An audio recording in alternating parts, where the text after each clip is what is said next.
Assalamualaikum warahmatullahi wabarakatuh. Alhamdulillah rabbil alamin. Wassalatu wassalamu ala asyrafil anbiya'i wal mursalin sayyidina Muhammad wa ala alihi washabbihi ma'in. Rabbi shrah li sadri wa yassir li amri wahlul 'uqdatam min lisani yafqahu qawli. Amma ba'du. Jadi kita sambung kitab baru pula kita ni, kitab Sabilal Muhtadin. Karangan Syekh Ahmad Arsyad Banjari dah. Kitab Sabilal Muhtadin litafaqquh fi amriddin dalam mazhab Imam Syafi'i radhiyallahu anhu. Kita kata rahmatullah alaihi lebih baik dah. Karangan Kiai Imam Alamah Al-Hammam Al-Fahamah Syekh Muhammad Arsyad bin Abdullah Al-Banjari rahimahullah ta'ala askanhu fasihu darul aman wa hadha wa hadana bi barakatihi sabilur rasyad wal iman amin. Di tepinya kita asar, jadi kita ni ada apa kata hasyiah ada. Tepinya kita as-siratul mustaqim mengenai ilmu fiqh karangan Maulana Al-Alim Allama Syekh Nuruddin Al-Jilani bin Ali Al-Husaini bin Muhammad Hamid Ar-Razi Ar-Rabidi Ar-Raniri daripada ulama Aceh rahimahullah taala anhu amina. Juzuk 1 hingga 2 lah. Jadi kita bincang ni bab iqalah ni, iqalah. Jadi saya ada dua rujukan saya. Pertama kitab hak asal hak Jawi ni. Hak Jawi kecil lah, kitab lama, dan selagi saya ada kitab yang telah ditukar kepada Rumi lah, Syekh Muhammad Arsyad Banjari ni. Kita ke Jahar Besar dah.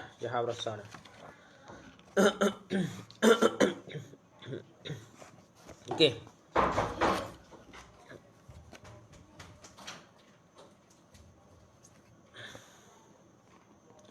Jadi kita baca ni ada hadis Rasulullah lah, Nabi SAW.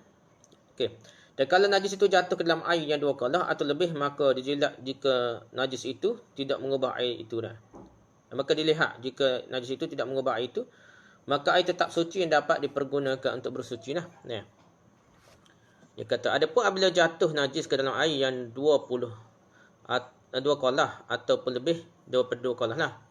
Dan tilik jika tiada mengubahkan najis itu, jadi tidak nampak pun air najis lah, tidak berubah warna ke apa dah. Itu akan air itu suci, menyucikan jua, jadi dia kerja suci lagi dah. Kerana sabda Nabi SAW, "Idza balagal ma' qullatain lam yahmil khubuth." Idza balagal ma'u qullatain lam yahmil khubuth. Lam yahmil khubuth. Iaitu artinya apabila sampai air itu 2 kalah, tiadalah menerima ia akan najis. Dah. Dia menerima akan najis, yang ini menolakkan ia akan najis, maka tiadalah najis air itu dengan dia, sama ada najis itu beku ataupun cair. Hadis tu hadis riwayat Ahmad, Ibn Hibban, Daruqutni, Hakim, Baihaqi dari Ibn Umar. Hadis riwayat Ahmad, Ibn Hibban, Daruqutni, Hakim dan Baihaqi dari Ibn Umar. Yang maksudnya air itu tidak bernajis, baik najis itu beku atau cair, tidaklah wajib menjauh dari najis ketika menggayung kalau air itu mencapai 2 kalah. Jadi dia dapat mengayung di mana sahaja dikehendakinya sekalipun berdekatan dengan tempat najis itu, selagi tak kena betul-betul tahiyat. Tahiyat jatuh dari Allah. Allah besar dah. Taqa dah tadi. Dia tidak berubah belaka, kuasa itu je nampak berubah ataupun tak berubah tempat lain dah. Jadi hak lain tu jenis lagi molek dah. Jadi kita ambil tu walaupun tak dekat dengan tahiyat tu, hak taqa, hak terapun lain tu, kita ambil semaya pasal Allah tu besar. Walaupun dekat najis, asal tak kena najis tu, maka tetap juga tidak bernajis air itu dan kita boleh ambil semaya. Gitulah maksud dia dah. Okey, lepas tu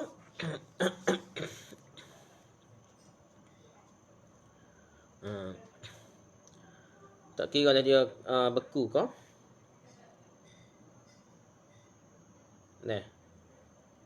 Beku atau cair tak kisah dah.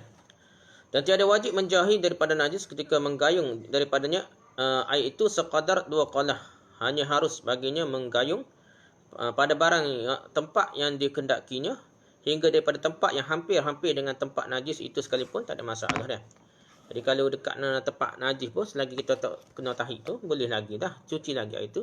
Selagi tak betul kena air najis tu dari kalah, tahid toko terapun air kau contoh dari kalah, masih kalau lebih 2 kalah tidak berubah semua air tu, tak nampak jadi air tahid. maka ia dikira masih suci, ya, berjernih maka suci. Tokot tahid itu saja, najis itu pada waktu sajalah.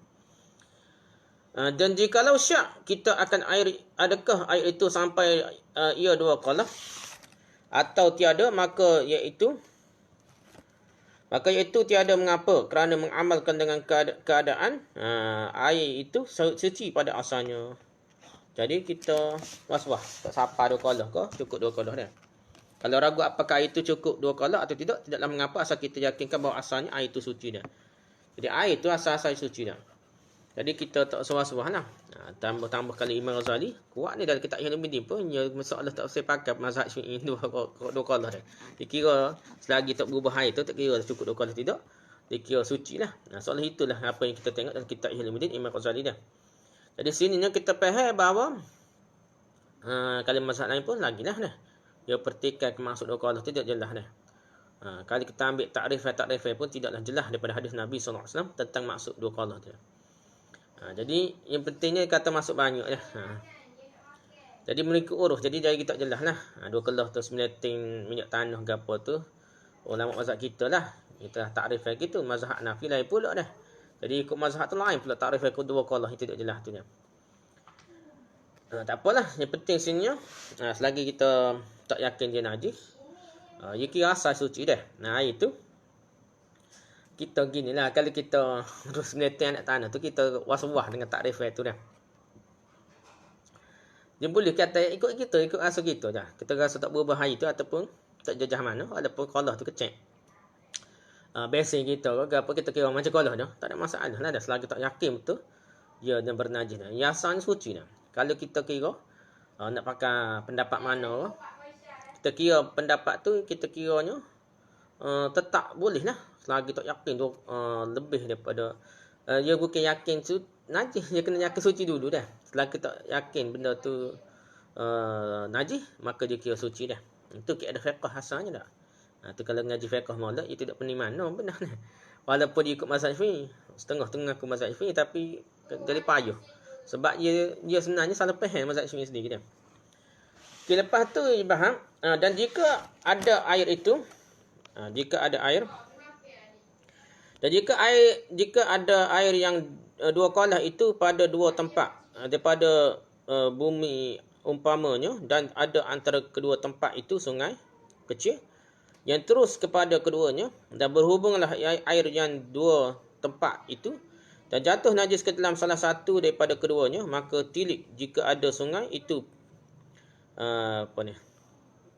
pecik lagi tiada dalam cetek dan tadi dalam sekiranya jika digerakkan salah satu daripada 2 air itu, nescaya tiadalah bergerak air yang kedua. Kalau kata kalau selagi tidak gerak air dah, tak kocak air dah, macam soal tak bersama dah, tiadalah bergerak air yang kedua dengan gerak yang keras, maka air yang kedua tempat itulah najis dah. Air kedua tempat itu adalah najis lah dia. Tempat kedua tu najis lah dia dah. Kita baca dah. Kalau air kedua qalah pada 2 tempat di tanah yang rendah, air itu rendah dan antara 2 tempat tadi dihubungkan oleh sungai kecil. Jadi 2 tempat tadi ada hubungnya dia sungai kecil dah. Sehingga air 2 qalah dan kedua tempat tadi berhubungan menjadi satu dia. Dan najis terjatuh ke dalam salah satu dari 2 tempat tadi. Maka dilihat kalau anak sungai yang menghubungi kedua tempat itu kecil dan dangkal, jadi air yang tahur lah, kita kata tidak dalam dah. Yang kalau air yang ada pada salah sebuah tempat digerakkan, maka geraknya tidaklah sampai ke tempat yang satu lagi, maka air ada pada kedua tempat itu menjadi najis dah. Jadi air itu jadi najis, dia kata. Sebabnya dia seolah tak bersama, tak geruk, dia kata. Tak kocok tu tak geruk selagi dah. Dia kata gitulah. Air yang ada pada tempat yang jatuhi najis tadi jelaslah bernajis. Dan air yang pada tempat kedua juga bernajis kerana berhubungan dengan air kena najisnya. Walaupun ada air itu ada lalu air kecil je ada. Lalu macam mengalir tu, tapi tak berubah lagi warna dia tu, kita kira najis lah. Dia kata gitu dah. Kira gini lah, kira nampak macam berubah warna ataupun nampak Air tu cetek kita rasa macam sikit sangat lah. Kira lebih kurang kita rasa sikit sangat lah. Kira najis lah cemar lah. Lebih kurang lah ikut pandangan masing-masing lah masyarakat kita ke apa kita tu. Okey. Adapun air yang jatuh ke dalam najis. Air yang jatuh ke dalamnya najis. Maka iaitu zahir. Itu zahir lah. Jadi kena jelas lah jangan was-was dah. Dia kata zahir. Zahir najis. Bukan benda bukan najis kau tak najis dah. Air mandi dia bukan najis. Anggap air mandi tu kira najis dah. Dia betul-betul kita yakin tu memang kecing sungguh. Bukan air basuh kecing tu. Air kecing sungguh dah. Memang betul-betul yakin najis. Barulah dikira zahir najis. Baru dikatakan air tu kita bicara macam sana lah. Kalau nampak air tu sikit sangat. Jadi tidak kata-kata tidak bergerak ataupun sikit lah. Sebenarnya keadaannya sikit. Air tu sikit. Maka dia dikatakan najis lah. Dan adapun air yang kedua. Maka itu jadi najis. Ya sebab berhubung dengan yang kena najis. Dan jika ada sungai itu luas. Gitulah dah. Kedua tu. Ia berhubung macam ada tara sikit. Ia ada berhubung. Atau pada lubang mana-mana. Tempat dua-dua tu air sikit. Sini potoha, sini potoha. Ataupun sikit cetek sama cetek. Ia akan jadi najis dua-dua lah. Keadaan segitu. Yang benar dah. Jangan fikir payah dah. Gitu je keadaannya. Dan jika ada sungai itu luas. Jadi sungai lalu kat dia tu. Mengalir kawasan dia tu luas dah. Okey. Dan jika ada sungai itu luas lagi dalam, sekira-kira jika digerakkan salah satu daripada kedua-duanya, nescaya bergeraklah air yang kedua-dua dengan gerak yang keras, maka air yang pada dua tempat itu sucilah ia. Inilah sekaliannya jika tiada najis itu menghubungkan. Dan jika menghubungkan najis itu akan sekalian air itu, maka air itu najislah dengan ijma' sama ada ubahnya itu banyak ataupun sedikit. Dah. Tapi kalau sungai tadi dalam luah, ya. Kalau air yang ada pada setempat digerakkan, maka air yang ada satu tempat kedua ikut yang juga bergerak. Dah. Air yang ada pada kedua tempat itu dianggap suci dah. Ini jika najis tidak sampai mengubah air pada kedua tempat tadi. Tapi kalau najis mengubah air pada kedua tempat tadi, maka air itu dianggap najis dan ini ditetapkan oleh ijma'. Ya kira gini. Cerita air ni duduk ada air. Ya kira air lalu dah. Ada benda yang mengalir. Kalau mengalir tu sampai ke tahap dia boleh banyak lah mengalir dah. Bukan sikit air sikit-sikit dah. Parit besar ataupun sungai besar menyebabkan banyak yang boleh bergerak lah. Najis tu boleh bergerak. Boleh dia turun. Tak lama jadi suci lah. Jadi dia kata tidak najis. Tapi lagi syarat. Kan nampak lagi ada macam air tahid dah. Kalau tahid jatuh tu nampak jadi koko yang berubah warna lah. Walaupun air mengalir kuat ke selagi tak nampak hilang warna koko tu. Dikira najis lah. Hak cerita ni kita nampak juga ni. Kalau air tu mengalir air sungai kecil. Kata dah ataupun air tu sangat sikit. Lepas tu katok letak kocok sana. Maksudnya air tu sama-sama tohor dah. Sama-sama tidak dalam dan benda tu tidak sikit lah pentingnya air sikit ia akan jadi najis. Kalau ada air, walaupun air itu tidak capai, dia tahap stokor dah dalam salah satu antara dua tu. Dan ia berhubung yang antara satu sama lain. Kalau ada laluan air tu yang slow, jadi dikira najis dah. Kerana air tu slow, tidak jadi cepat mengubah. Tapi kalau air tu sungai atau parit atau laluan air tu derah, dan lepas tu dia kira katok kocok tu kira air tu kira dalam lah dah. Lebih kurang. Dan lepas tu dia kira tidak najis lah dah. Selagi syarat dia air tu tidak berubah. Tapi kalau air tu telah berubah, warna dia nampak air tahid kalau berubah macam warna air najis, maka dikira dia tu telah najis lah. Ijma' ulama sepakat lah. Okey, lepas tu dia kata adapun air yang jatuh ke dalam najis. Okey. Sini. Dan jika ada ubahnya itu dengan suatu sifat daripada segala sifat yang tiga sekalipun.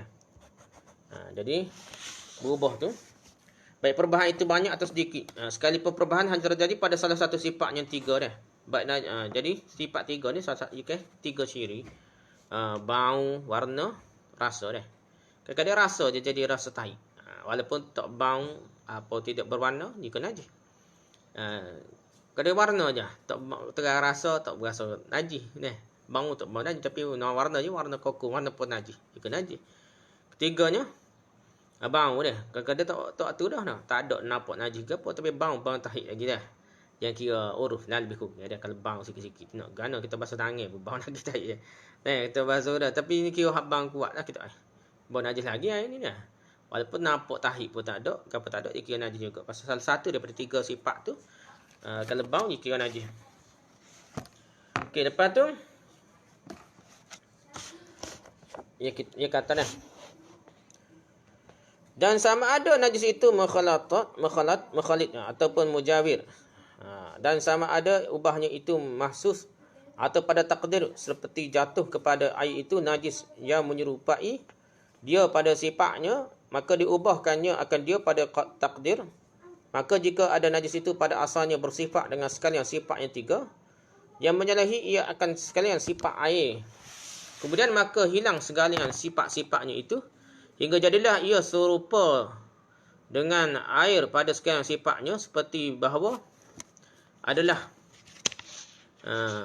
najis itu pada asalnya baginya bau dan rasa dan warna, yang menyalahi ia akan warna dan bau dan rasa ia air. Kemudian maka hilang baunya dan warnanya dan rasanya, hingga jadilah ia serupa dengan air pada warnanya dan pada baunya dan pada rasanya. Maka hendaklah kita takdirkan akan najis itu bersifat dengan sekalian sifat yang keras, yang menyalahi akan sekalian sifat air, seperti takdirkan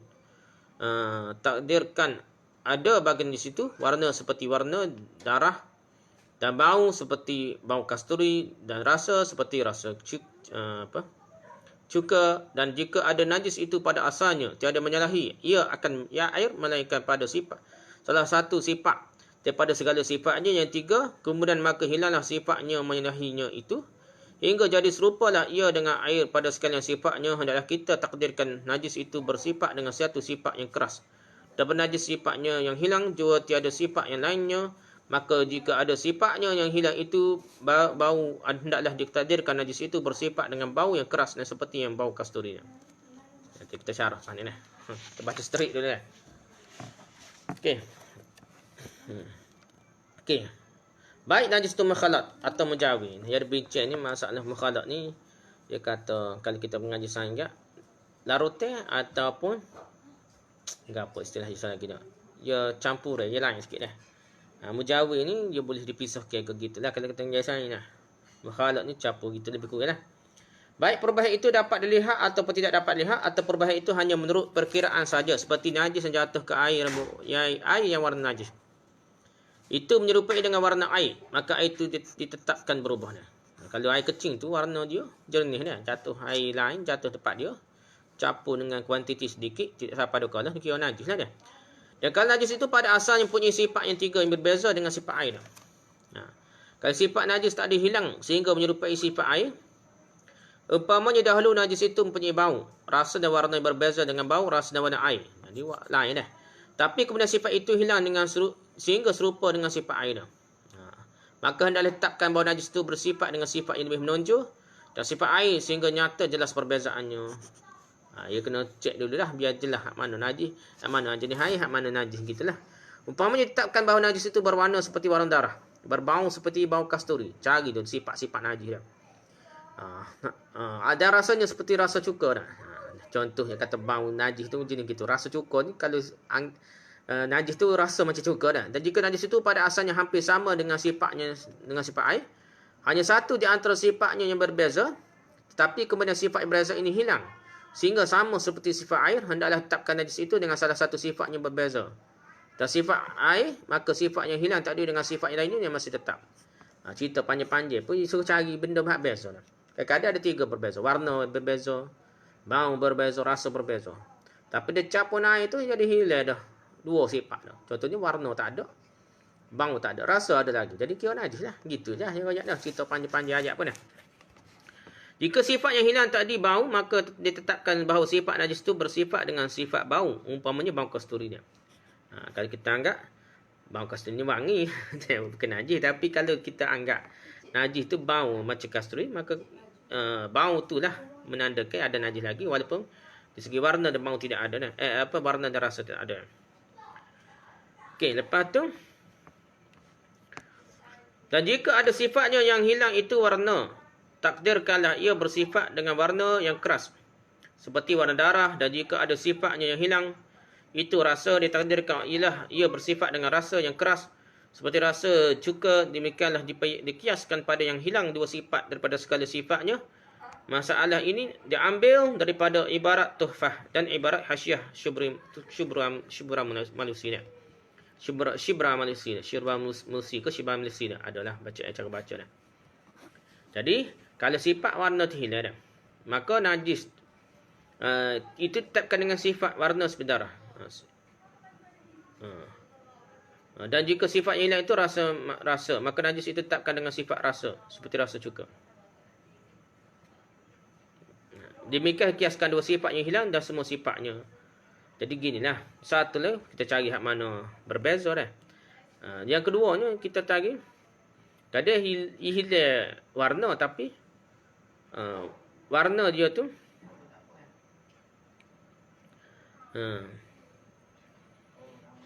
jadi kita tandalah, contohnya tanda warna najis tu warna darah. So selagi ataupun warna rasa tu rasa cuka dah.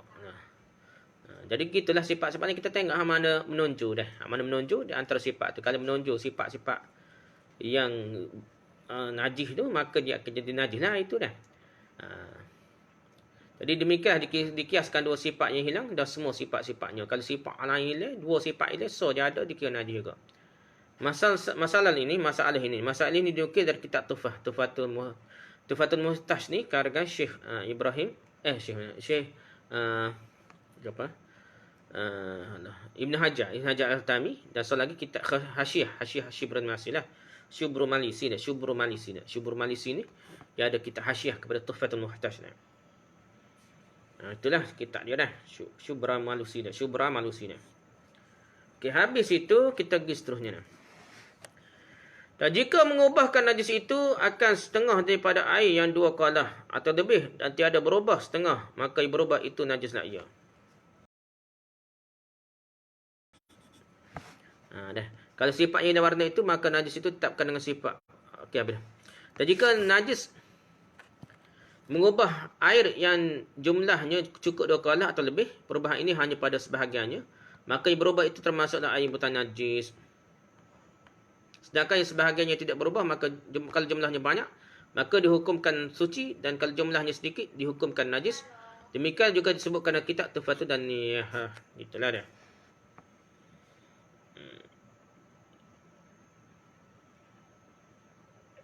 Dan ada pun setengahnya yang tiada berubah itu dan ditilik, maka jika ada ia banyak, kekallah ia atas sucinya. Dan jika ia ada ia sedikit, itu najislah. Demikian yang tersebut dalam Tuhfah dan Niyah dah. Gitulah dia. Jadi ceritanya, kalau air itu campur najis dah, kalau air itu banyak, ada berubah warnanya situ kuasa tu dah. Air itu kolam besar dah, atau sungai dah. Tapi ia campur tahik ke gapo, hak nampak berubah warna kuasa tu dah. Jadi kuasa tu dikira najis lah. Kuasa lain tu hak nampak jernih, tak serupa dengan warna najis. Jadi kira suci lah, kira gitu dah. Tapi kalau kuasa tu cetek, walaupun tidak berubah najis dah, ataupun kita kata kurang daripada dua kalah istilah tadi dah, jatuh tahik setokor, tapi air tu tidak berubah sekolah dah, tak nampak pun perubahan warna. Air tahik tu tahik kerah kogan, jadi tidak melarut dalam air kogan tu dah, tak nampak melarut tu. Jadi walaupun jatuh dengan tidak berubah warna, maka dikira najis juga sebab air tu sikit.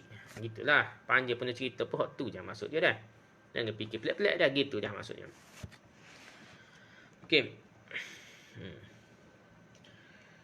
Okey, lepas tu tak ada dua.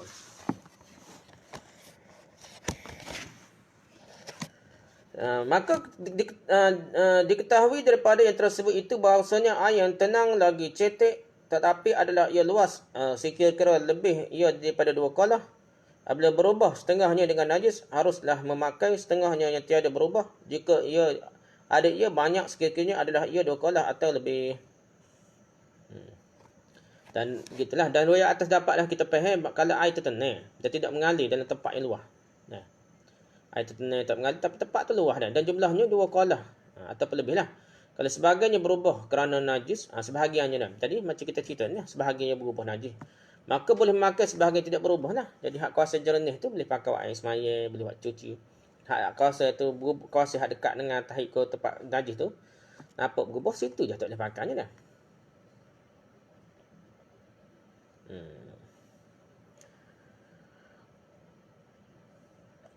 Jika jumlahnya 2 kolak atau lebih, dan juga air dekat dengan air yang berubah itu, sebab mana terangkan terdahulu bahawa najis kalau najis terjatuh dalam air yang 1 kolak atau lebih yang tidak berubah. Bila terpakai demikian juga air yang dekat dengan najis itu, tidak wajib mengambil air yang jauh dan najis dari najis itu. Kita baca dah. Dan jika ada ia hampir dengan air yang berubah sekalipun dan telah terdahulu perkataan bahawasanya jika jatuh najis ke dalam air yang 2 kolak atau lebih yang tiada berubah air itu dengan dia, harus bagi seorang mengambil dan memakai air yang hampir dengan najis itu, dan tiada wajib atasnya mengambil yang terjauh daripadanya. Dan dia kalau jatuh najis ke dalam air yang berubah dengan benda yang suci, yang tiada memberi mudarat ia akan dia, hendaklah takdirkan bahawa air itu tidak berubah ia dengan benda itu. Kemudian maka jika takdirkan mengubahkan najis itu akan dia pada ketika itu, maka berarti maka air itu najislah ia dah. Gitulah. Dan kalau jatuh najis ke dalam air berubah dengan benda suci yang tidak merosaknya, maka ditetapkan bahawa itu tidaklah berubah dengan benda itu. Kemudian kalau ditetapkan yang mengubahnya najis itu pada ketika itu, maka itu termasuk air najis. Tapi kalau najis itu tidak mengubah air pada ketika itu, maka itu dihukumkan suci. Cerita panjang-panjang pun cerita saat ni lah. Dia ulang ayat tu dulu ini lah. Kalau bagi itu tidak berubah warna, tidak berubah 3 perkara sifat tu, tidak jadi sifat, tak berubah lah najis dia lah. Dan jika tiada mengubahkan ia akan dia pada ketika itu, maka air itu sucilah ia dah. Kalau berubah, baru dikira najis dah. Kalau air itu banyak. Kalau air sikit, ikan najis. Temu kita lah takrifah dia. Kedua kolah tu jadi berbahasa dengan ulama pula dah. Okey. Masalah jikalau berkemih. Berkemih ni bahasa tak Jawi dulu, maksudnya kecing lah. Jikalau berkemih seorang ke dalam air yang banyak pada terpercik sesuatu daripada air itu, terpercik sesuatu daripada air itu kepada tubuhnya atau kepada kainnya, tiadalah najis ia, melainkan jika diyakinkan bahawa yang terpercik itu daripada kemih, air kecil ni lah. 2. Dan jikalau dijatuhkan najis yang keras seperti tahi ke tila ke dalam air yang banyak, maka terpercik sesuatu daripada air itu kepada sesuatu tiadalah menajiskan ia akan dia dah. Okey. Jika soal kecing di atas air banyak dah, kecing atas air banyak dah. Kemudian air terpercik ke tubuhnya, mecik. Itu kecing dalam kolah yang banyak air, ke atas kuasa air banyak air dah, sungai, air apa dah banyak air. Lepas air kecil tu mecik dah. Air kecil mecik tu kena tubuh dia dah, atau kena kaki dia dah. Maka air terpercik tidak dihukumkan najis. Walaupun asal dia keh mecik, keh air kecing kita pacang dah. Atau berberuk atau kecing pacang tu gapo jatuh ni mecik pula lah, dia patah balik mecik dah. Jadi dia kata tidak kira najis dah. Kerana air tu banyak. Air terpercik tu tidak dihukumkan najis, kecuali kalau diyakinkan bahawa terpercik itu adalah air kencing, betul-betul yakin. Sekarang begitu juga sebenarnya sekarang lagi dah ni tak tahulah, setengah tu ngaku ngaji pondok dah, tapi kita tengok bawah.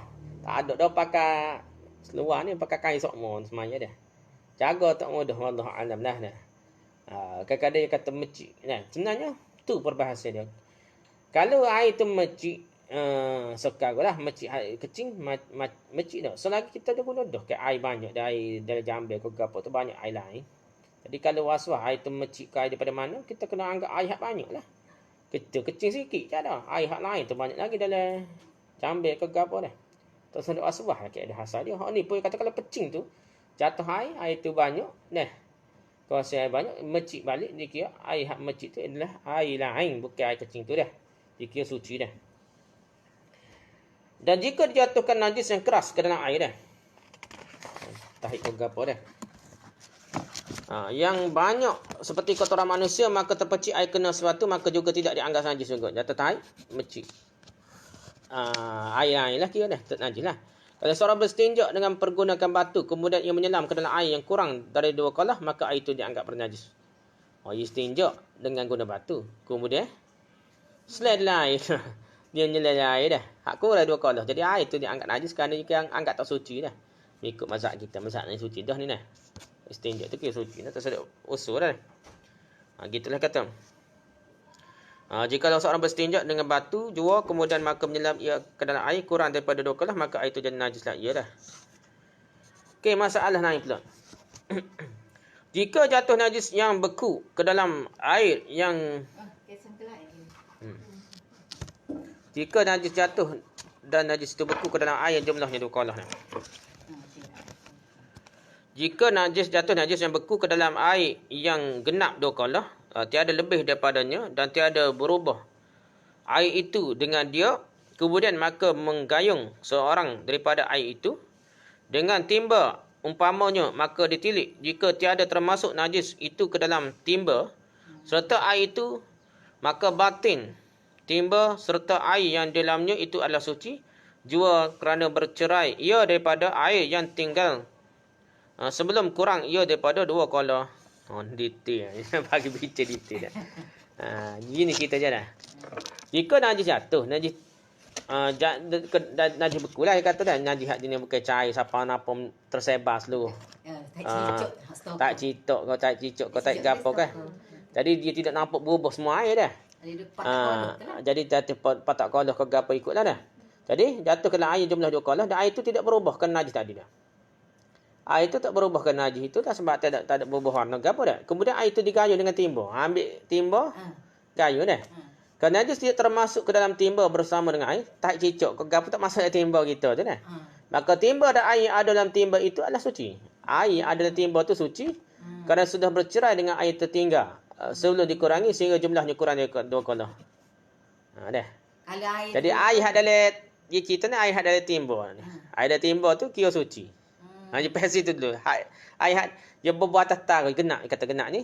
Bawa cukup 2 kolah. Tapi kita ayat dah ke semua ni. Kita ada fikah. Selagi asal itu adalah suci.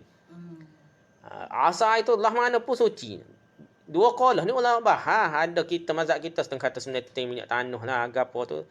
Mazhab kita banyak pula bincang tu. 2 kolah tu cuma mana dah. Kalau kita was-was kita kena ambil suci dulu. Kita ada kita ni sana dah. Kalau kita tu cukup 2 kolah ni. Kita anggap 2 kolah lah dah. Baru kita tak was-was. Dia masa ada. Macam sebuah abang kata tu lah. Setir minyak tanah, 2 tin minyak tanah. Tu perbahasan tu khilaf lagi lah nak tentu tu. Satu masalah pula bincang di kalangan ulama dah. Dah. Okey, habis itu tu. Jadi air hak dalam timba tu. Bukan ada kolah tu bincang mula. Air dalam timba tu suci. Yang ambil tu jadi kurang 2 kolah lah. Dan pasal air tu genak-genak bawa cukup 2 kolah dah. Ambil air tu, air hak dalam timba tu suci. Ni enggak air di luar kolah yang ke bincang lepas ni. Lepas tu kan? Mana ke? Lepas tu? Mana? Okey. Lepas tu kata, sedangkan timba termasuk najis kerana berhubungan dengan air tertinggal bercampur dengan najis sudah air itu berkurang dari 2 kolah. Jadi air hak ni kan, dalam kolah tu waktu bik kurang jadi 2 kolah. Pasal kata atas tara dah. Maknanya 2 kolah cukup. Cukup dah. Dia pun timba. Timba tu air dalam timba tu suci, tak jadi najis. Air dalam kolah tu tak cukup 2 kolah. Sedangkan timba tu hak setuh dengan air hak tertinggal. Kerana berhubungan dengan air tertinggal, kira najis bercampur dengan najis. Air dalam kolah hak ninggal lagi tu kira najis. Kita cukup 2 kolah. Ni secara perbincangannya lah. Perbincangan orang kata secara dakik dalam. Tapi benda tu itulah. Sebenarnya tak fakih lagi setara tu. Tu baru kata nak tunjuk bisa dah fakih dia seolahnya. Tu perbahasan dia. Tapi kalau kita bincang, nak yakin mana 2 kolah tak kolah. Kena ambil hak asal dia. Asal air tu suci. Selagi tak yakin kurang 2 kolah, nak kira 2 kolah. Kira gitu dah. Kira banyak dah. Kira uruf kan. Tak apalah gitu dah. Kita cerita dah sebelum ni Imam Ghazali, dia ada sedap kau mazhab macam mazhab Maliki walaupun dia mazhab Syafi'i dah. Dia nak suka terutama di negara hak pada pasir dia nak kira 2 kolah kat lelah kalah dah air tapak tak air tak ada. Dia kira ni hak mana berubah je. Bersih pun dia hak kering kat sikit. Dia kira tak berubah air kat kira cuci lah dah. Tak kira banyak sikit dah, kira banyak belakang. Tu cara Imam Ghazali lah kalau nak kira dah. Adapun zahir timba maka ia tu najis ia sebab berhubungan dengan air. Kita baca dah ni. Tapi dia lain-lainnya Mekah lah kawasan pada pasir. Air yang tinggal yang berhubung ia dengan najis kemudian daripada kurang ia daripada 2 kolah tak adalah kita cerita di sana dah. Habis itu sebentar dah. Kita baca sikit lagi dah. Dan jika termasuk najis itu ke dalam timba serta air maka adalah hukumnya aksun. Bahasa Arab ni aksun terbalik lah, hukum terbalik yang tersebut. Itu yakni batin timba serta air yang di dalamnya itu najis dan zahirnya serta air yang tinggal itu suci juga. Demikianlah tersebut dalam Mughni Khatib Syarbini ni, Mughni Muhtash ni, Khatib Syarbini dah. Jadi kalau najis ia tahu contoh dah. Jadi air ni ada tai cicak, ke tai cicak ke tai gapo jatuh dalam kolah dah. Kalau najis tu kita ambil dengan cetu kita, dengan timba kita tu ambil dalam kolah tu ambil. Tengok tai cicak terapur ke tai gapo terapur ke kita pun cedok. Ambil tahi tu waktu ambil. Tahi tu dengan air dia dah. Kita buat dah. Jadi air hak dalam kolah tu tak najis. Hak najis ni hanya dalam timba tu saja. Sebab kita ambil tahi tu je. Kita ambil tu. Tu saja je ambil dah. Ni yang supo hak duduk patak tu. Maka hukumnya sebaliknya. Jadi timba bahagian dalamnya air yang ada di dalamnya najis, di luar timba serta air yang tertinggal suci. Demikianlah tersebut dalam kitab Mughni Khatib Syarbini. Tadi dia kira gini lah. Kalau ada tai cicak tergelar dah, tai gapo tergelar dan dia tidak berubah air. Dan air itu tidak berubah. Air tidak berubah. Tidak berubah warna, rasa dan bau dia. Warna, rasa dan bau dah tak berubah. 3 perkara tu tak berubah. Tak cicak gapo. Tak cicak tak gapo masuk dalam kolah. Kalau terluah maka tak kena najis lah. Boleh ambil asmaya dah. Itulah. Jadi tidak dikira najis dah. Tak suruh asmaya tidak dikira najis. Cuma nak suruh sedap, nak suruh bersih, lebih boleh jaga bersih lah. Kita jaga masak air supaya saat ni. Tu air kolah tu memang tak tidak. Boleh tu. Jadi tak timbul masalah kalau dia tak berubah dah. Cuma nak bersih lebih baiklah. Tercuci lah. Kadang-kadang cara pun dah. Okey. Lepas tu dia kata dah. Tunggu dulu. Kita nak tengok baca hasyiah dah. Hasyiah. Kita berhenti sebentar. Kita tengok hasyiah dia. Terpanjang dia bicara pun dah. Ia ada hasyiah. Hasyiah ni panggil As-Siratul Mustaqim. Karangan Maulana Muhammad Allamah Syekh Nuruddin Al-Jilani bin Ali Al-Husaini. Ya kah? Ke apa? Aku Al-Hasanji ni. Bin Muhammad Hamid Ar-Raniri daripada ulama Aceh ni. Dia ada hasyiah tepi ni. Kita baca hasyiah dia. Dia kata, adapun sekalian benda yang cair lain daripada air jika lebih daripada 2 kolah sekalipun, apabila jatuh najis ke dalamnya, maka sekalian itu najislah sama ada berubah ia ataupun tiada berubah. Ni kalau kurang daripada 2 kolah lah. Kalau kurang tu memang sedar lah. Air sikit. Entah lah. Bukan lah. Sekalian benda cair lain. Daripada air jika lebih daripada 2 kolah sekalipun, apabila jatuh najis ke dalamnya, maka sekalian itu najis. Ni kata tak. Dia kata jadi najis kalau bukan kurang ni. Kalau jatuh air tu. Jatuh air. Air benda najis tu jenisnya tidak berwarna juga dah. Benda kita mana benda cair dah. Tak apalah kita kira najis air. Najis air Buruk cair tu. Cair tu masalah air ke najis belaka. Kalau lebih 2 kolah sekalipun. Kita kira gini, walaupun dia sebut gitu, kita kiranya kalau berubah. Sudah pening kita lah. Kaedahnya selagi kalau capur tu berubah. Dia berubah warna ke apa baru kira najis kalau banyak sekalipun dah. Kita apalah. Sebermula dah. Berapa masalah yang dimaafkan pada syarak jika kena najis atau jatuh najis padanya, maka tiada jadi najis seperti air yang kurang daripada 2 kolah atau lainnya daripada benda yang cair lain daripada air seperti apa nah? Sos atau minyak yang cair atau manisan atau jika kena pada badan atau pada pakaian atau barang sebagainya, maka sekalian itu dimaafkan. Maka najis yang dimaafkan itu barang yang tiada didapat oleh penglihatan mata yang seperti kemih air kecing yang seni-seni atau daripada air yang najis itu, barang sebagainya itu pun dimaafkan. Ya kayak gini lah dah. Kita panjang-panjang pun kalau sikit-sikit dah. Mecik kecing sikit-sikit kau ataupun ya ginilah air hak kita tak jelas nak. Dia nak kata najis pedok kadang melekat kita sikit dah. Dah. Lepas tu kita basuh tu mungkin mecik masuk kolah kau sikit-sikit dah. Dah. Jadi benda tu tak sudah usul peso lah kira dimaafkan dah. Jangan wasuah lah. Ni ngaji pekoh tapi wasuah tu bukan ngaji pekoh tu. Nah, setengah tu ambil bukan najis, ambil air semaya, air semaya titik. Ngecik masuk dia. Ngecik dia kolah. Kata tak boleh dah. Tak betul tak betul. Kalau benda mecik sikit tu. Ni cerita bab najis bukan musta'mal lagi. Air musta'mal tu bukan najis. Air musta'mal apa kita ni orang lain ni wasuah dah jadi macam najis. Tak betul dah tu dah. Ni kalau kita kira macam najis hak benda-benda lain tu dah. Kena pada badan ataupun kena pada kain kita atau barang sebagainya. Dah. Lepas tu kita kira mecik-mecik tu dimaafkan lah dah. Sikit-sikit tu dimaafkan lah. Air kecing sikit-sikit mecik kau gapo kau lebih kurang tu kira dimaafkan lah. Jangan nak kita buat kira benda-benda yang halus, seni. Benda-benda gitu dia kira menyusahkan. Agama tak siapa menyusahkan dah. Kalau kita faham agama menyusahkan kita salah faham.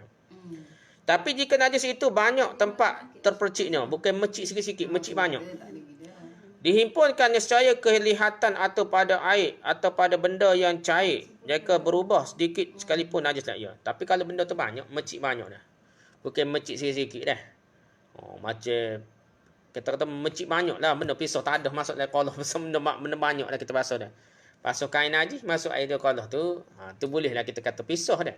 Kalau kita basuh luar kolah, dia mecik sikit-sikit je masuk kolah kita dah. Dah.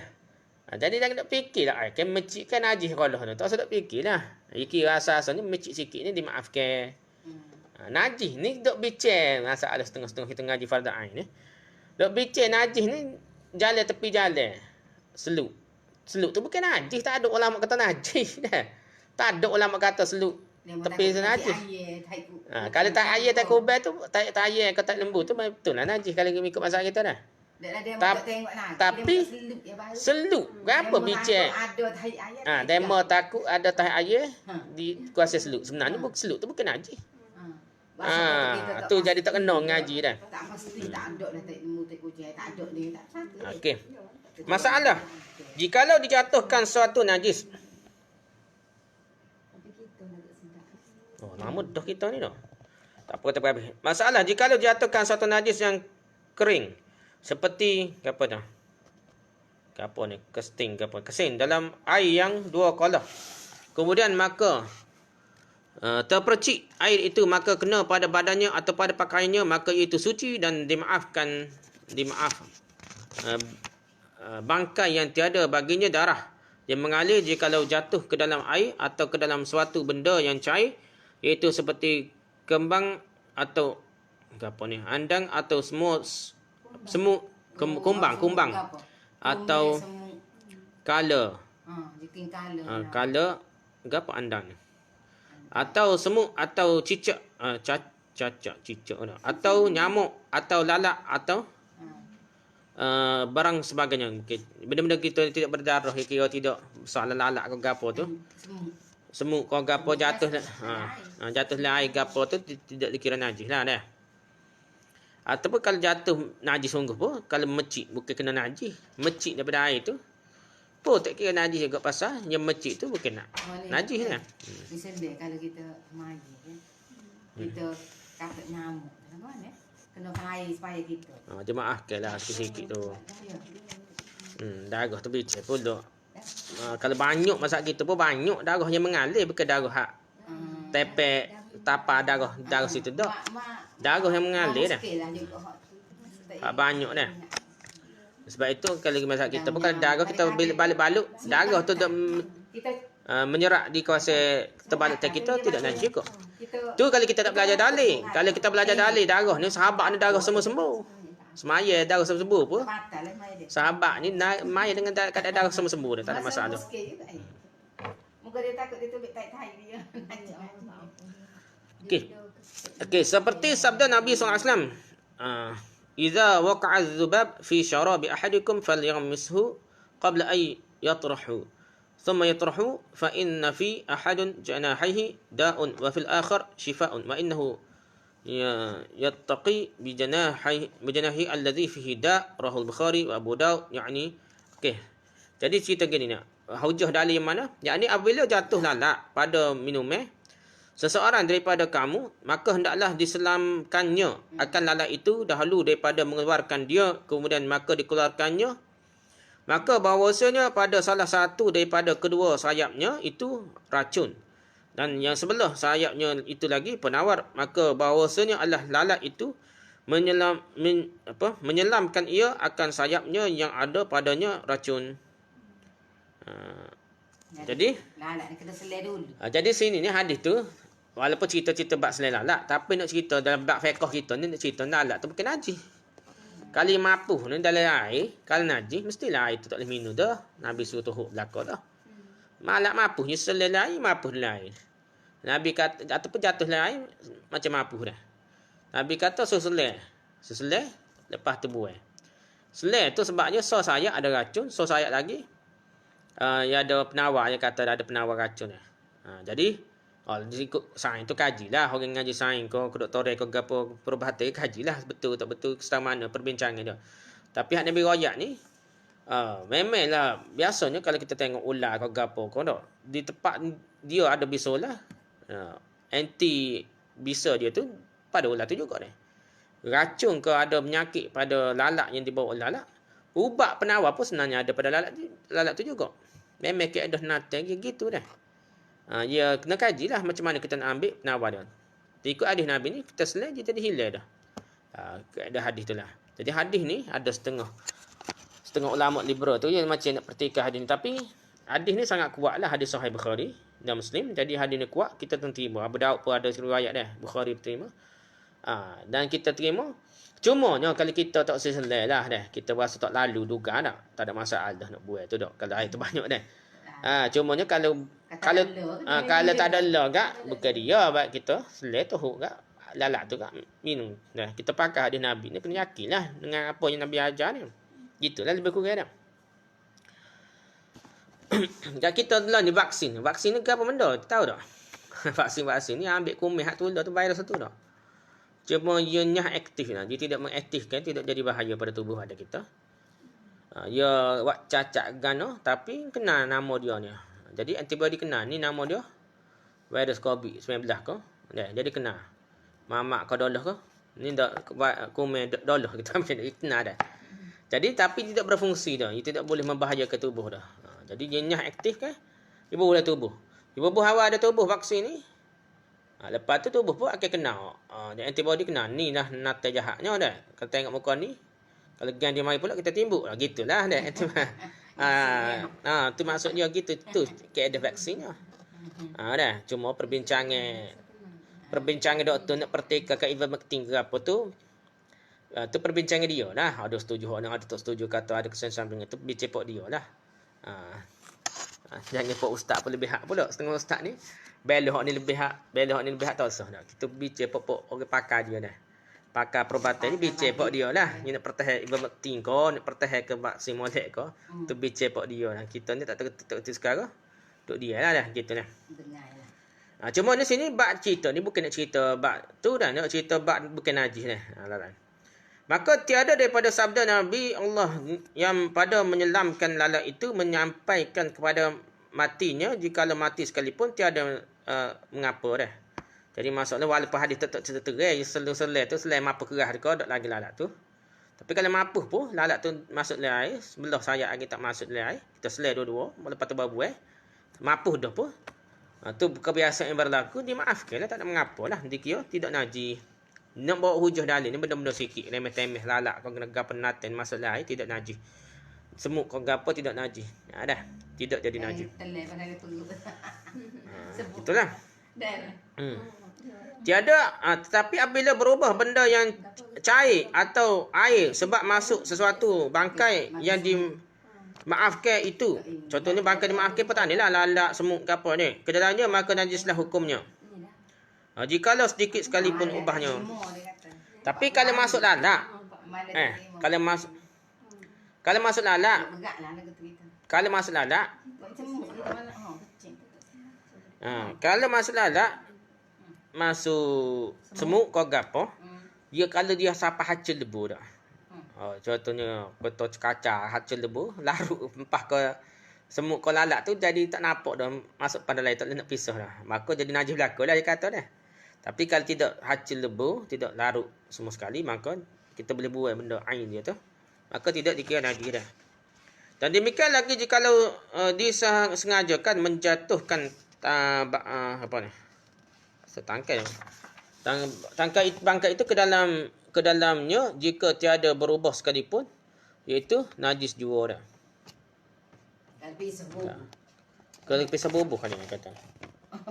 Jikalau dia sengaja menjatuhkan bangkai itu ke dalam jika tiada berubah sekalipun, maka itu najis. Tapi itulah ni kita kira tak jelas lagi. Kalau kita kira pendapat kata belah mana pun tak najis.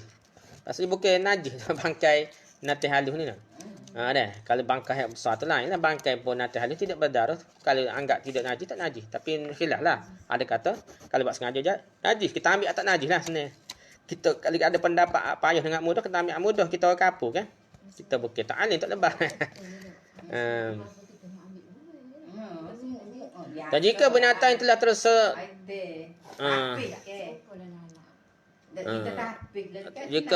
jika binatang yang telah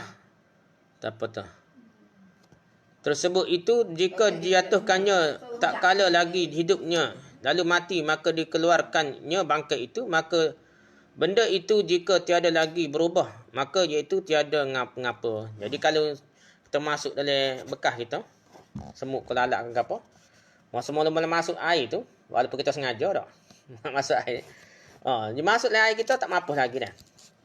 Lepas tu agama pun gitu ya, tak apa mana dah. Tapi semua baik. Masalah takut racun lah dah. Takut racun lah. Tapi dari segi kaedah asal dia serupa dengan lalat juga dan agama pun dah. Cuma ni masalah dia betul hacu dah. Hacu dia biasanya ada keracunan sikit lah. Lagi bahaya lah. Jadi kita buat tu bukan atas dasar najis, tapi atas dasar bahaya pula dah. Macam lalat juga lah, benda-benda serangga kecil yang tidak berdarah termasuklah rama-rama dah. Besar pun tidak berdarah juga, tak ada darah. Jadi gitu. Cuma ni bahaya sayap dia tu lah, hacu ke apa dah. Jadi dia katanya kalau contoh semut lalat masuk dengan sengaja pun, bila tak mampu dah, kita masuk bukan bangkai je lah. Kita masuk tu, tiba mampu nilai kita dah. Dia kata tak jadi najis dah. Tak jadi najis, kita buat tubik pun tak jadi najis dah. Gitulah. Itu pendapat gitulah. Kita bincang sekat tu lah, kita sambung lepas ni. Lama kat lu ingat aku sementara dah. Tak jauh ni belik sikit. Wallahu a'lam. Subhanakallah wa bihamdika, subhanakallah wa bihamdika, asyhadu an la ilaha illa anta, astaghfiruka wa atubu ilaik. Assalamualaikum warahmatullahi wabarakatuh.